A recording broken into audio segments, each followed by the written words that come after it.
Hello everyone, my name is Rishabh Joshi and you are watching my YouTube channel. कैसे हैं आप सभी? आई होप आप सभी अच्छे होंगे, खुश होंगे। मेरे यूट्यूब चैनल पर आप सभी का बहुत बहुत स्वागत है। मेरे यूट्यूब चैनल पर आप सभी को डायरेक्ट टैक्स लॉ से रिलेटेड वीडियोस मिलेंगे जिन्हें आप देख सकते हैं एंड सीख सकते हैं। कल मैंने पीजीबीपी हेड स्टार्ट किया था, profit and gains from business और प्रोफेशन। उस पे मैंने कल बताया था कि बिजनेस का मतलब क्या होता है, प्रोफेशन का मतलब क्या होता है, स्पेकुलेटिव ट्रांजैक्शंस का मतलब क्या होता है एंड बहुत कुछ। अगर आपने वो वाला वीडियो मेरा नहीं देखा तो मैं उसका लिंक डिस्क्रिप्शन में दे दूंगा। ये सारे नोट्स का भी लिंक मैं डिस्क्रिप्शन में दे दूंगा। एंड अगर आपको मेरा वीडियोस अच्छा लगे तो आप इसे लाइक कर सकते हैं, मेरे चैनल को सब्सक्राइब कर सकते हैं कुछ सीखने के लिए। तो चलिए स्टार्ट करते हैं फिर आज का वीडियो। कल हमने लास्ट पढ़ा था transactions not deemed to be speculative transaction.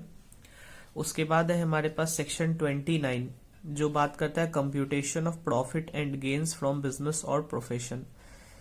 इसमें बताया गया है कि हमारा एडमिसिबल डिडक्शंस जो है वो सेक्शन 30 to 37 के अंदर में दिया हुआ है। मतलब कौन कौन सा ऐसा एक्सपेंसेस है जो इनकम टैक्स अलाउ करता है, जिसका डिडक्शन मिलता है हमें।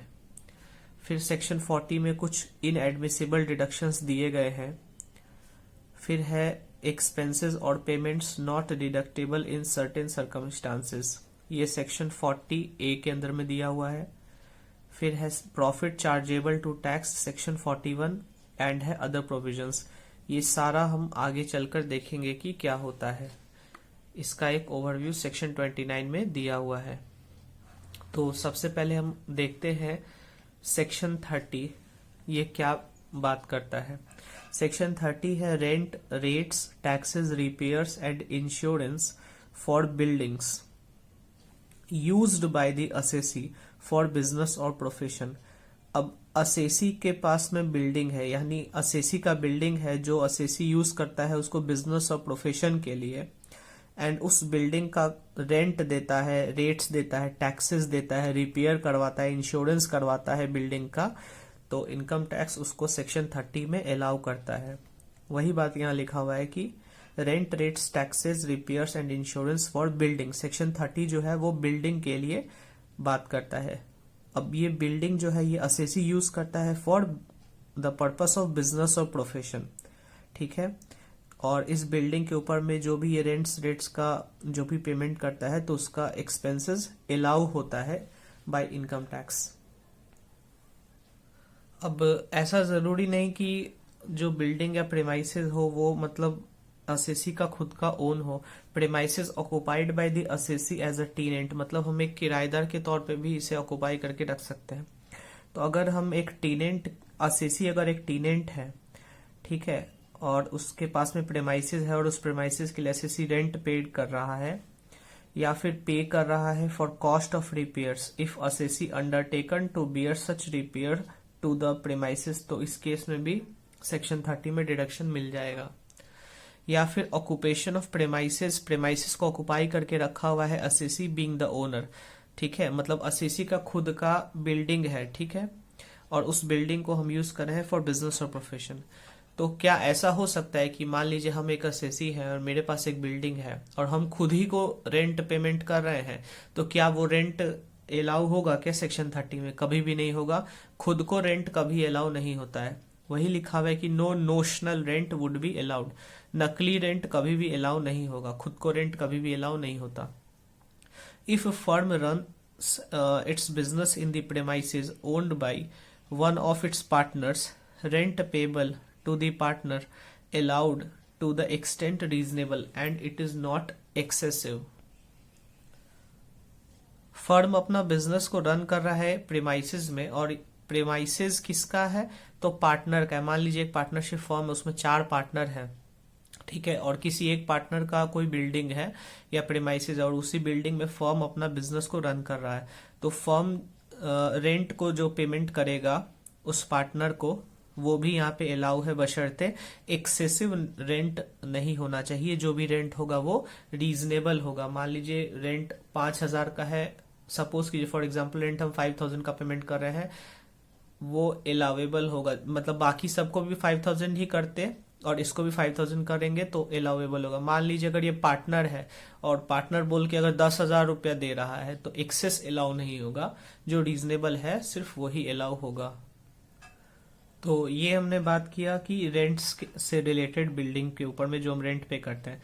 अब आता है repairs to building where assessee is the owner of building, मतलब बिल्डिंग पे हम किसी तरह का कोई रिपेयर करवाते हैं, ठीक है, और असेसी हमारा या तो ओनर है बिल्डिंग का या फिर टीनेंट है, किराएदार है, who undertaken to bear cost of repairs, या फिर असेसी जो है वो लेसी है या लाइसेंसी है या मॉर्गेजी है विथ पोजेशन, ठीक है।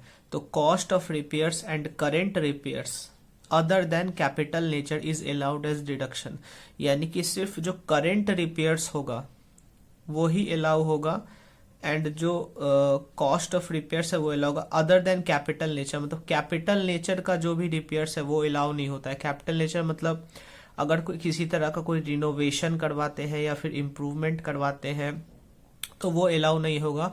दो ही कीवर्ड है यहाँ पे, cost of repairs and current repairs allow होता है, other than capital nature allow नहीं होगा, ठीक है। फिर आगे देखते हैं land revenue, local rates, municipal taxes and insurance of premises used for business और प्रोफेशन। प्रेमाइसेस जो बिजनेस और प्रोफेशन के लिए यूज हो रहा है उसके ऊपर में हम म्युनिसिपल टैक्सेस पे कर रहे हैं, उसका इंश्योरेंस करवा रहे हैं, लोकल रेट्स, लैंड रेवेन्यू वगैरह हम कुछ पेमेंट कर रहे हैं, ये सब अलाउ है। अगर cess rates and taxes levy by the foreign government are also allowed, अगर कोई फॉरेन गवर्नमेंट किसी तरह का कोई सेस लगाती है या रेट्स लगाती है या टैक्सेस लगाती है और हम उसको पेमेंट कर रहे हैं तो वो भी हमारा अलाउ होता है। ये लाइन भी बहुत इंपॉर्टेंट है for the purpose of MCQ, ठीक है। अब प्रेमाइसेस मान लीजिए जैसे यूज हो सकता है दो पर्पस के लिए, पार्टली यूज हो रहा है for business and partly use हो रहा है फॉर द अदर पर्पस। तो स्टार्टिंग में ही मैंने आपको बताया था सेक्शन 30 में कि जो भी बिल्डिंग होगा वो यूज करेगा असेसी फॉर बिजनेस और प्रोफेशन, ठीक है। ये बहुत इंपॉर्टेंट है कि जो बिल्डिंग है वो बिजनेस और प्रोफेशन के लिए यूज होना चाहिए। लेकिन मान लीजिए कि अगर पार्टली बिजनेस के लिए यूज हो रहा है and partly for other purpose के लिए यूज हो रहा है तो जितना भी रेंट हमारा प्रोपोर्शनेट फॉर बिजनेस और प्रोफेशन के लिए होगा वो अलाउ हो जाएगा। तो सेक्शन 30 हमने देखा बिल्डिंग्स के ऊपर में। आइए अब सेक्शन 31 देखते हैं। सेक्शन 31 है repair and insurance of machinery, plant and furniture. Section 31 machinery, plant and furniture के ऊपर में रिपेयर एंड इंश्योरेंस के ऊपर में है। तो यहाँ लिखता है कि deduction only for current repairs, केवल करेंट रिपेयर्स अगर आप कुछ करवाते हैं उसके ऊपर में डिडक्शन मिलेगा, मतलब not arrear of repairs for earlier year, पुराने ईयर्स का अगर कोई एरियर है, बाकी है रिपेयर्स, कोई बकाया रिपेयर है, उसका नहीं मिलेगा, सिर्फ करंट रिपेयर्स का डिडक्शन हमको मिल जाएगा। Assets must have used for purpose of assessee own business, मतलब जो भी मशीनरी, प्लांट एंड फर्नीचर है वो असेसी खुद के बिजनेस के लिए इस एसेट्स को यूज करेगा, ठीक है। जो भी मशीनरी, प्लांट एंड फर्नीचर है वो असेसी अपने बिजनेस के लिए उसे यूज करेगा, ठीक है। The profit of which are being taxed. Insurance and repair charges of assets which have been discarded, though owned by the assessee or not used for business during the previous year, would not be allowed as a deduction. इसका मतलब है कि मान लीजिए मेरे पास कुछ asset था, ठीक है, जिसको मैंने डिस्कार्ड कर दिया, हटा दिया, या फिर मैं उस एसेट को, एसेट का मतलब मशीनरी, प्लांट और फर्नीचर मेरे पास कुछ ओन करके था, असेसी के पास था पहले से खरीदा हुआ, वो उसको डिस्कार्ड कर दिया, हटा दिया, या फिर नॉट यूज फॉर बिजनेस, मतलब बिजनेस के लिए यूज नहीं कर रहा है ड्यूरिंग द प्रीवियस ईयर, ठीक है, और उस एसेट पे किसी तरह का कोई रिपेयर या इंश्योरेंस का हम खर्चा करवा रहे हैं तो not be allowed as a deduction, उसका कोई डिडक्शन नहीं मिलेगा। सपोज कीजिए मेरे पास एक मशीनरी था, उसको मैंने हटा दिया, डिस्कार्ड कर दिया, साइड में रख दिया, उसको मैं अपने बिजनेस के लिए यूज नहीं कर रहा, और मैंने क्या किया कि इस बार उस पर 5 लाख रुपए का इंश्योरेंस करवा लिया, तो क्या उस इंश्योरेंस का मुझे मिलेगा क्या सेक्शन 31 में डिडक्शन बिल्कुल भी नहीं मिलेगा, वही बात यहाँ पे लिखा हुआ है। फिर है एसेट, मान लीजिए हमारे पास प्रीवियस ईयर में कुछ पार्ट के लिए ही था, पूरे साल नहीं था। Asset for a part of previous year entitle to deduction of full amount of expenses, इसके ऊपर में भी हमें डिडक्शन मिल जाएगा on repair and insurance. Repair include renewal और renovation of asset but not its replacement और रिकंस्ट्रक्शन। ये लाइन भी बहुत इंपॉर्टेंट है फॉर एमसीक्यू पर्पस। रिपेयर के अंदर में रिन्यूअल और रिनोवेशन इंक्लूड होता है, लेकिन उसका रिप्लेसमेंट और रिकंस्ट्रक्शन इंक्लूड नहीं होता है। इसी में आगे चलते हैं। अब जैसे insurance premium paid for machinery plant और furniture subject to the following condition. अब 31 के अंदर में रिपेयर एंड इंश्योरेंस का खर्चा हम करते हैं of machinery plant and furniture, तो उसके ऊपर डिडक्शन मिलता है। तो लेकिन इंश्योरेंस प्रीमियम के ऊपर में कुछ बात लिखा हुआ है, इंश्योरेंस प्रीमियम के ऊपर में कुछ बात लिखा हुआ है।